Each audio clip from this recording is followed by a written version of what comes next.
Patharkandi CPS এর প্রতিষ্ঠা দিবস উপলক্ষে গুচ্ছ কার্যসূচি গ্রহণ করেছে কর্তৃপক্ষ। দুদিনব্যাপী উৎসবের আগামীকাল বুধবার আনুষ্ঠানিক সূচনা হয়ে শেষ হবে 28 নভেম্বর বৃহস্পতিবার।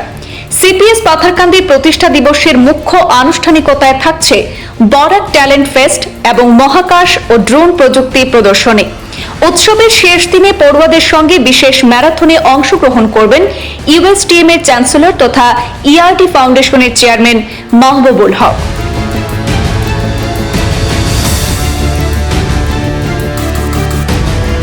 সেন্ট্রাল পাবলিক স্কুল পাথারকান্দির প্রতিষ্ঠা দিবস উদযাপন উপলক্ষে আগামীকাল 27 এবং 28 নভেম্বর আয়োজন করা হয়েছে দুদিনব্যাপী বিশেষ অনুষ্ঠান।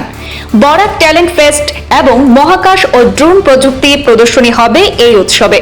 এতে আন্তঃবিদ্যালয় এবং বিদ্যালয় ভিত্তিক নানা প্রতিযোগিতা অনুষ্ঠিত হবে। কুইজ, বিতর্ক, আকস্মিক বক্তৃতা, বিজ্ঞান মডেল প্রদর্শনী, আবৃত্তি এবং ইআরডিএফ এর যাত্রাপথ নিয়ে স্বরচিত গানের প্রতিযোগিতায় বরাক উপত্যকার বিভিন্ন স্কুলের প্রতিযোগীরা অংশগ্রহণ করবে। প্রতিযোগিতার প্রতিটি বিভাগের প্রথম, দ্বিতীয় এবং তৃতীয় স্থানাধিকারীদের জন্য রয়েছে যথাক্রমে আর্থিক পুরস্কার। প্রথম পুরস্কার রয়েছে নগদ 10,000 টাকা, দ্বিতীয় পুরস্কার হিসাবে থাকছে নগদ 6,000 টাকা এবং তৃতীয় পুরস্কার হিসাবে থাকছে নগদ 4,000 টাকা সহ সম্মাননা স্মারক এবং শংসাপত্র। এই উৎসবের বিশেষ আকর্ষণ হিসাবে থাকছে মহাকাশ ও ড্রোন প্রযুক্তি প্রদর্শনী, যেখানে ভিওমিকা স্পেস একাডেমির বিশেষজ্ঞরা ছাত্রছাত্রীদের জন্য সরাসরি প্রদর্শনী এবং কার্যকরী অভিজ্ঞতা প্রদান করবেন।